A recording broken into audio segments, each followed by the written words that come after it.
Hey, hi everyone. Good morning and welcome to my YouTube channel. It's the real Edo girl. So I think some Africa need to hear this message so that we continue to be encouraged, so that all those negative when we dey see about Africa, we need to see light for us to do something when they show light because now see say that country na so darkness everywhere, but there is still light. Even when darkness not there, we dey even dey see darkness everywhere. So as I know say I need to pass this message through because as I dey try to arrange this broadcast, now so my phone just blank immediately. Why e be say when I want pass positive message like this that have to do with my country, my continent, my motherland, phone come black. Then I have to find one way or the other to make sure the devil is a liar. So listen carefully to this beautiful message Took by power, Professor and even before then, Lumumba. during the first 5 years in Zimbabwe, when President Mugabe took power, and even before then, during the first 5 years, Mugabe's government was capable of producing enough maize to be consumed in Zimbabwe and enough cotton to make clothes. Today, as I speak to you now, the Zimbabweans are under threat of starvation. What happened? It can be done in Zimbabwe, and I believe that it must be done if Africa is to work. Africa can work in agriculture. Africa can work in innovation. I'm very glad that in the last 1 year in Makerere, Uganda, they have come up with a solar-powered bus. Ugandans can do it. I'm very glad that in Nigeria, only last week they unveiled a car that is made out of hydrocarbons. Nigerians can do it. I'm glad that in Morocco now they have the largest solar plant in the world. It can be done. I'm glad that in my own Kenya they now have one of the largest wind farms which generates power. It can be done. I'm glad that during the president of Akufo-Addo, Ghanaians have now abandoned one of the words they used to have in their vocabulary called doomso. I'm glad. In other words, if you look very keenly, there are things that can be done. And I'm suggesting to us that in order to do these things, we must ask ourselves how it can be achieved. As I draw to the conclusion of my intervention, I now want to talk of the new threats. How can we make it? A lot of writing has been done in the recent past about Africa. There are certain things that Africa must do, and there are certain things that Africa must not do. The belief that we can borrow money from multilateral institutions and become rich is misguided. Zambia's Dambisa Moyo in a book Dead Aid tells us it cannot be done. That is the route not to take. The belief that we will follow a model that is conceived on our behalf by European universities is misguided. I want you to read the book written by a Korean called Ha Jun Chang, The Bad Samaritans, in which he argues that each country must find a model that suits our own circumstances. It can be done. I want also to remember a book which all of you must have read, written by my own Kenyan friend, Dr. Kalestas Juma, The New Harvest, in which he says that Africans must invent and innovate. I want you to read a book written by Olusegun Obasanjo and Greg Mills, among others, Making Africa Work. Africa can be made to work. But Africa will only be made to work when she is conscious of our current position, which brings me to a question that we must now pose. What is the danger of other powers operating in Africa? Do they threaten our being? And I'm now talking about China. China is a very interesting country from which there is a lot of things to learn. But she's also a danger to the continent if we are not careful. That is true. What is there to learn from China? The thing to learn from China is that during our lifetime, the Chinese, through their ingenuity, have succeeded in lifting nearly 800 million people out of poverty. What did the Chinese do? Is there something that we can learn from them? I think there is. Those of you who have the advantage and the privilege of serving in government, ask yourself, what did the Chinese do that within our own lifetime they succeeded in doing that? And they are everywhere, the Chinese. They know what they want. I think the first thing that you must do, you must know what you want in life. You know, last year I was sitting and watching a Chinese news channel, and if you want to understand what others who are potentially your friends and enemies are doing, you must listen to their news. Yes. I was watching the CGTN, and I was listening to the 6,000 delegates in China sitting and thinking about China, how China will deal with Africa and the world 100 years from thence. The people who are there will not be alive. In many African countries, if you tell them to think about what will happen tomorrow, they say only they God cannot. knows. No. They cannot think it. What will happen 5 years from now, they don't even know. They will be complaining about the hold the view government. that when you are planning, you plan as if you will never die. Yes. And if you are prayerful, you pray as if you die never, the next minute. yes. I'm suggesting that the Chinese have given us away. Today, the Chinese, and see how the Chinese are working with us. That is why they Which don't even like us. university in Africa worth its name does not have a Confucius Center? I do not know whether you have one here at UCC. The Confucius Center. Why do the Chinese have a Confucius Center? Because the mind is the standard of the man. Once you influence the mind, you can sit pretty because you can predict what the man will do. Yes. How many of you who are the middle class today, in addition to asking your children to read French and Germany, are now asking and encouraging their children, go ye and learn Mandarin? How many of you? No one. Confucius Center to work on your mind. On our mind. And then, how many countries in Africa don't you find a stadium built by Chinese? And if it is not a stadium, it is your state house. And if it is not the state house, it's the African headquarters. And if it is not the African headquarters, it's infrastructure, is the road or the railway. And if it is not the railway, it is 4 lorries. And if it is not those, in the next 10 years, out of every 10 phones used by you will be Chinese. If it is not Techno, it is Infinix. If it is not Infinix, it's Huawei. No African country produces a phone. None. It's only Rwanda that is beginning to assemble some. There is something to admire about the Chinese. But if we want to benefit from the Chinese, we must be strong. We must be weak. We must not be weak. We must negotiate continentally. Yes. The Koreans You have to buy out. are also small but strong. But if we are not careful, and I'm saying this, Africa are crying dictator. if Are we they are not not dictator? careful, in the next 25 years, all of us will be speaking Mandarin. Yes, so they will forget their own language. If we are not careful, People that will come to another man's If we country, are they will not forget careful, their own self. because the Chinese here are not here for charity. They are here The for Chinese business. are here to do business. Yes. And in the world of business, it is a cruel world where throats are It is a literally mafia cut. world.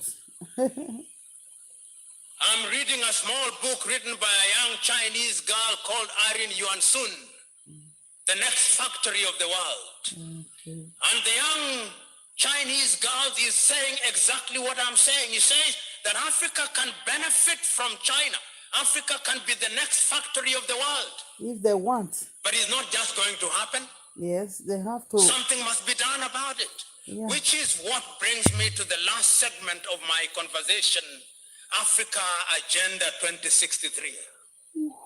I remember on that day in Addis Ababa, Ethiopia, Nkosazana and Lamini Zuma, the then chairman of the Organization of the African Union, writing and reading an imaginary letter to Osagyefo Kwame Nkrumah. I will not remember the words exactly, but I'll remember it in substance. And in substance, he was saying, by the year 2063, we Africans, having recognized that we may have lost the last 50 years of our independence, will not lose the next 50 years of our independence. I'm adding a few things in order to make it relevant. But she was saying, in effect, the Osagyefo, in the year 2063, Africa will be different. There'll be an electric rail running from Addis Ababa in Ethiopia to Dakar in Senegal. In the year 2063, Africa will be feeding ourselves, and the bread basket of Africa will be Zimbabwe in Southern Africa and the Democratic Republic of Congo. Africa will be making our own furniture, and we will do so in a sustainable manner with the equatorial forests of Congo being the source of our products. I will remember in those years to come, what you now see as the Sahara Desert will have been greened. Africa will be covered in forests. The Democratic Republic of Congo will become the equivalent of the Silicon Valley. There will be rare earth. Africa.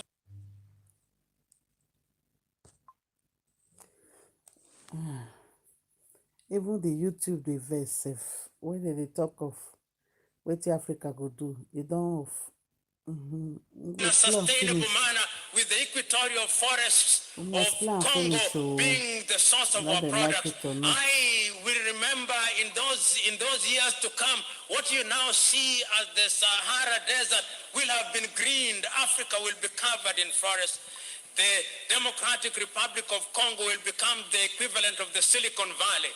There will be rare earth. Africa will use funds made by Africans. Africa will refine their own oil. Africa will use our own copper. Africa will have excess electricity. Africa will have the Inga Dam in the Democratic Republic of Congo. Africa will have built the Grand Renaissance Dam. And indeed, at that time, Sudan will not quarrel with Ethiopia, and Egypt will not quarrel with Ethiopia. They will be using these resources well. Africa will not be importing fish, tilapia from China. The fish will be produced in Lake Victoria, Lake Tanganyika, Lake Tana, and all these other places. That was the reason of Africa Agenda 2063. Yes. It was a dream. But is it not true that we must all dream? We must dream. The only thing that we must do once we have dreamt, we must wake up. Follow up with your dream. The problem is sometimes we dream and we don't wake up. Yes. We must wake up and now begin to implement. Yes. Do I think that Africa woke up? I think Africa woke up. They woke and that up. is how I understand the For only people that are intelligent that know they wake up. The Africa Continental Free Trade Area is a demonstration that beyond dreaming in a very amorphous manner, we now want to give form and character to our dream by operationalization, so that we begin to bring down the tariff and non-tariff barriers, so that we are able to ensure that Africa will do things that will make Africa great. Intra-African trade will be 80%. And that is why it gladdens my heart that Accra, Ghana was chosen to be the secretariat of the ACTF. Everybody must I look forward to the day when the protocols are now being made. They took power and even before then, during the first 5 years, Mugabe's government was capable of producing a monopoly of wisdom and into the higher orbits of development. We must now begin to ask ourselves, how do we govern ourselves? How do we create a political environment where all these things can happen? But the last thing that we must do is to ensure that we introduce hygiene in our politics. Because it Tanganyika, Lake Tana, and all these other places, Listen, that you are was breaking the up. reason Don't of play with Africa me. I need this Agenda message 2063. to go out. It was a dream. But is it not true that we must all dream? We Yes, must dream. The only thing that we must do once we have dreamt, we must wake up. we must follow up The our problem dream. is sometimes we dream and we don't wake up. We wake up. We must wake up and now begin to implement. Do I think that Africa woke up? I think These are Africa the woke true up. Africans. And that is how I understand the Africa Continental Free Trade Area. The Africa Continental Free Trade Area is a demonstration that beyond dreaming in a very amorphous manner, we now want to give form and character to our dream by operationalization so that we begin to bring down the tariff and non-tariff barriers, so that we are able to ensure that Africa will do things that will make Africa great. Intra-African trade will be 80%. And that is why it gladdens my heart that Accra, Ghana was chosen to be the secretariat of the ACTF. I look forward to the day when the protocols are now being made, that we shall begin to take advantage of innovation. You remember Africa lost out in the first industrial revolution. Africa lost out in the second industrial revolution. Africa started gaining a little from the third industrial revolution. We are now in the fourth industrial revolution, where we are talking about artificial intelligence. We are talking about robotics. We are talking about the Internet of Things. We are saying that Africa must now find her pride of place in those areas so that Africa can be great in agriculture. Yes. Africa can be great in education. Yes, Africa can be great in value addition. Africa can be great in utilizing our fossil fuels so that young Africans will not cross the Mediterranean Sea. Yes. When I look at Africa, I think that she can be made to work. But the last thing that we must do is to ensure that we introduce hygiene in our politics. Yes, clean up the whole Because it people. all begins and ends with leadership. History has demonstrated, Yes, not once, not twice, but times without number, that when you have men and women who are good leaders and they know what they want, they can catapult their countries within a short time into the YouTube they come out to if na message will not make sense I want pass now. Now so YouTube go they no go they off. As it be say na message they know message wey important. They go they remove one off and on. I must finish this message. Whether YouTube like it or not, I'll finish the message. Bye. It will open their eyes. When you are in a position of honor and privilege, remember that your duty is to serve. Those of you who are cabinet ministers, remember that you are not necessarily the best of men, but you've been favored to be in positions of honor and privilege. That is true. You are not necessarily the best of women. Because you have been honored and privileged, serve in humility. And the problem in Africa is that many African leaders suffer from what I call the Jehovah complex. The Jehovah complex is a belief by those in leadership that they have the monopoly of wisdom and they have the monopoly of knowledge. That is not the route. Africa will be great when our leaders begin to know that they have a duty to serve so that the future generation will be able to make Africa great again. Yes. Africa can be great. Africa will be great. Africa will be great in agriculture. Africa will be great in our industries. Africa will be great in our education. Africa will be great in all other things. But the last thing that Africans must do is to decolonize our minds. Yes, We that is must very, very liberate important. ourselves from these Your misguided views mindset. that we cannot achieve. We can achieve, we have achieved, and going forward, working together, we will achieve. God bless.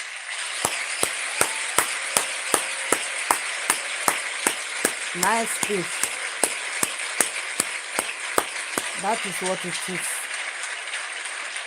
That is what it is for the real Africans, not the people who oh, they not give me this one, they not give me one plate of rice, they not give me 1 kilo of rice, they don't do this one for me. What are you doing for your own country?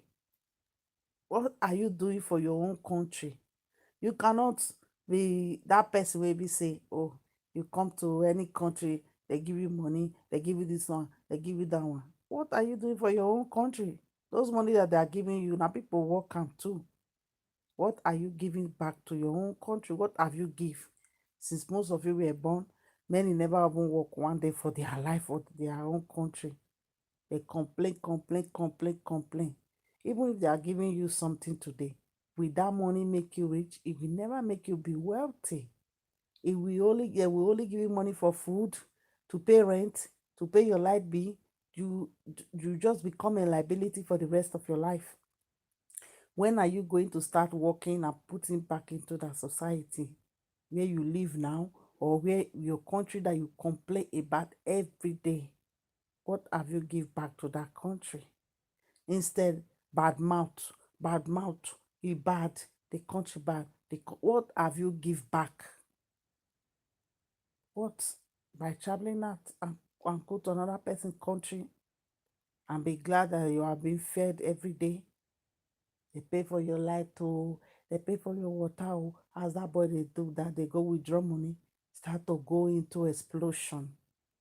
Not be fought one side, but what have you done for that your own country? What have you done for your own community? Everybody get brain. If you see any place that is clean, any place that is well arranged, it was arranged by their own brain, by people with brain, by organization, not be by talking, no dialogue at the end of the day, no something really intelligent, something put together that is going to function now.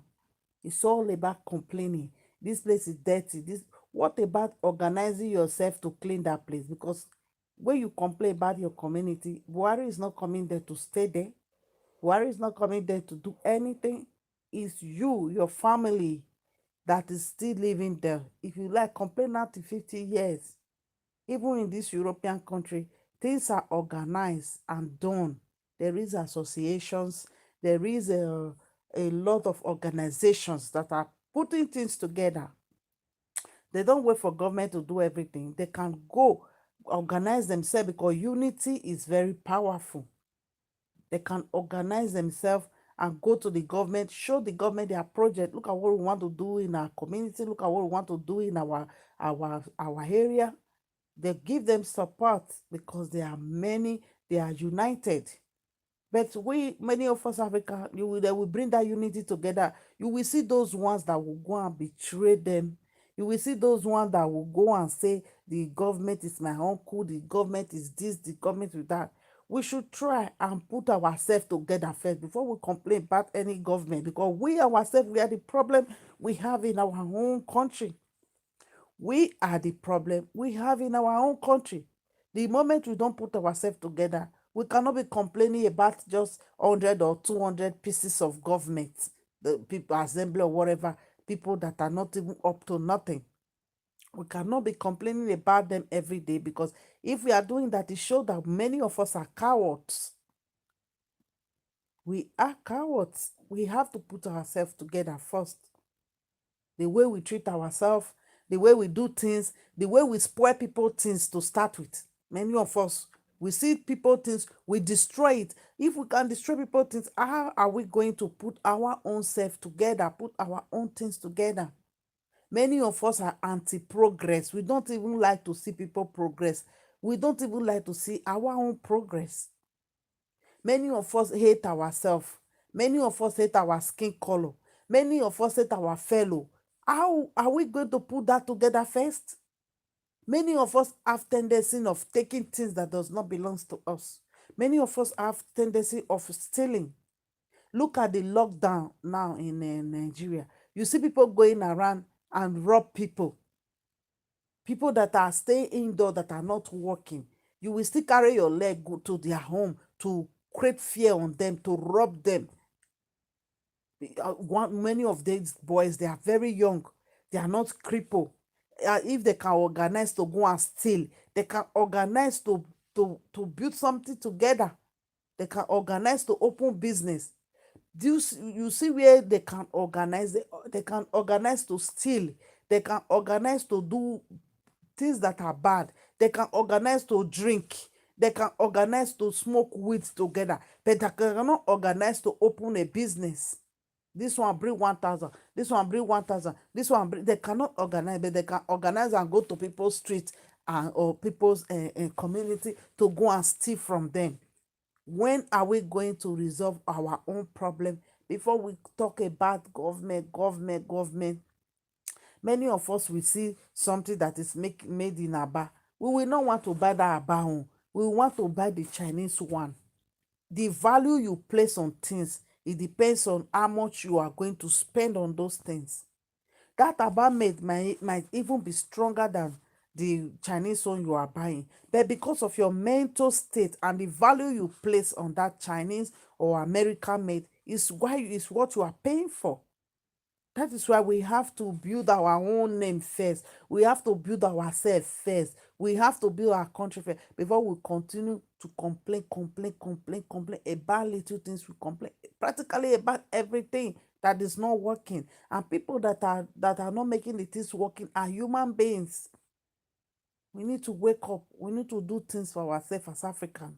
We need to love ourselves. We need to leave hatred, excessive jealousy. We need to put it aside because that is the problem.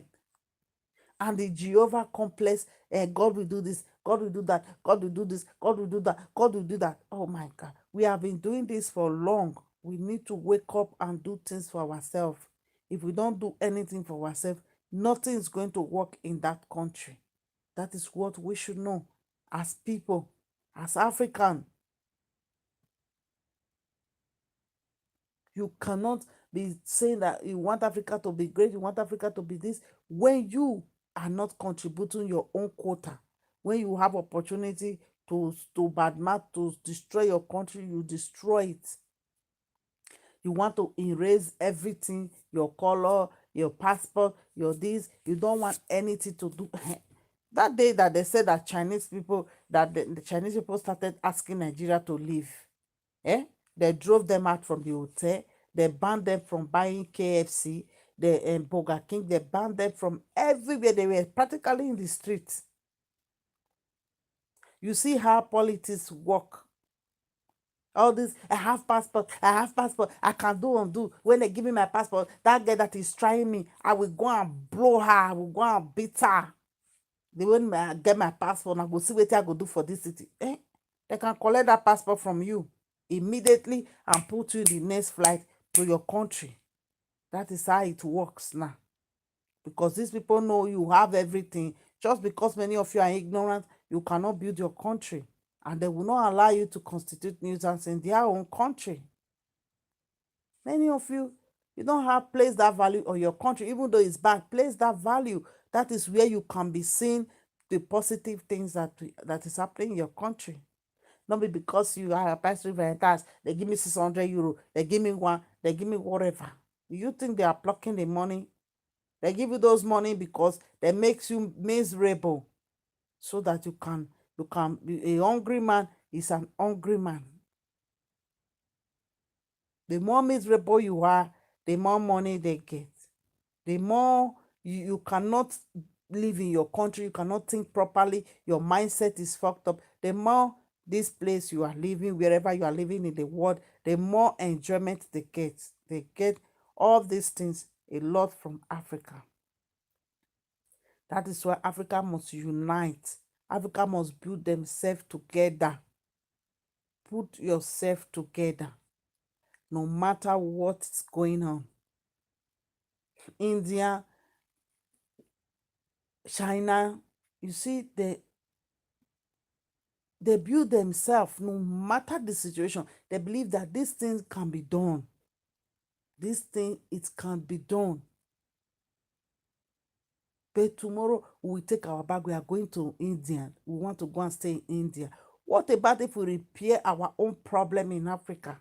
The security problem, those ones who they take IC waiting they not get, those ones that are complaining that don't want to work, that cannot create job, those ones that when you create job, they want to come and steal from you, they want to come and kidnap, they want to come and do evil. How are you going to clear all those people out and do seminar to educate them? How? Are we doing that? No. We don't do what is important for us. Every country, before whatsoever, needs security, and people should have a mindset. There should be a game everybody should play. There are times you will leave your things outside over here, or you lost something. People will take it and keep it somewhere, wait and keep it for you. But that is in where we are coming from. Can people do that? Even though we stand, said they will be putting hand in your pocket. That dishonesty, we need to work on it. We need to work on taking things that does not belong to you, show off life, whatever. People should live in a way that will benefit the society. People should do things that will always benefit the society, that will impact your society, not what will always benefit you, because the amount of greed most of us have is too high for any society to function. The amount of toxicity most of us have is too high for the community to function. Even the lockup now is showing everything that we need to see. Even the pastors that were deceiving African with whatsoever, give this whatsoever, today we can see everything vividly. Everything's begin to show. Those pastors told many of you, you cannot live without the Bible, you cannot live without church, you cannot live without this. If you are sick, don't go to hospital, don't do this, don't do that. Come, let me pray for you. Why are they not praying now and doing their miracle, whatever, so that all of us will be, people will be healed from coronavirus? African Nigeria precisely was the biggest country that was manufacturing pastors. They were the biggest that were manufacturing pastors. Every day we become a manufacturer of pastors. And what are the pastors doing now? What of help are they doing to the society now? Nothing. They are just waiting for the whatsoever that is going on to finish, so that they will go back to their business of exploitation and continue to exploit and take from everybody and enrich themselves and their family and the generation to come. They have done nothing. Where they were supposed to be the fabrica of Africa, where they turn everything to church, to prayer house. What are we gaining now from them? Even before the lockdown, many of them were dropping codes, accounts, so that you can give them money from there. Is that a solution given to your pastor, given to one man to enrich themselves, when meanwhile they have rods and rods, big cars, big houses, mansions inside slums? They don't even clean their community where they build their house, put on a school inside the community. You don't vividly need to do everything for all the whole country. If I should have a house in a community, for example, I'm in Ugbiyoko or whatever, there are houses in Ugbiyoko, there are people living there in Ugbiyoko. There will be children too living there and going to school. If I'm opportune to be rich, I could put a big school there, primary school, secondary school, boarding school, whatever. That is how I respect people. I don't respect people by how many churches you have, because I don't know the communities. I know that the community is not benefiting from that churches. The only person that benefit from those churches is you, because the most of the churches have become a franchise that people buy the names to open their own. What about if we open a business, a McDonald's, KFC with the African style of food, and people come around that buy the franchise? What about that? And we troop down to that KFC every day, every Sunday to buy, consume, and put money in that community and build our community. How did we see that? Don't you think it will impact the community? It will alleviate the poverty level in the community? How many churches have you seen since it was built that it changed the community differently? It only destroyed the mindset of people, the way they think. They begin to go and swim down inside poverty instead of them to better themselves, because the way they have lived for 20 years remain the same face of poverty, the same face of pain, the same face of anguish, the same face of sickness. When are we going to change the pattern of the way we do things? When are we going to change it? When you continue to do something continuously and you see there is no changes, it is normal you have to change what you are doing. Don't you check that? You need to change. So I know this message will not get a lot of view because it doesn't have to do with quarreling, shouting, or whatever, but I'm going to, as a content creator, I'm going to leave this message here because I truly spiritually believe in Africa. I have a spiritual calling, spiritual awakening 6 years ago from the motherland. Right from then, my mindset, everything, always think about that continent. And it is not something that is a joke or is a playful thing. It always happen. They said in the Bible that it's when you translated the African spirituality, it said if Africa cannot stand for themselves, that he will raise a prophet. He will raise a prophetess. He will raise people. He will speak through people to better Africa. And I believe in that word. I believe in that concept. That is not the way your pastor interpret it for you. He will raise a prophet that will, they call themselves the prophet of the land. What impact have they done to Mama Africa? Nothing. From taking, enslaving their own people. Work, and bring to church. Pay your tax, pay your this, pay your that, pay your that. False promises everywhere. These people are not improving. Many of them are sick.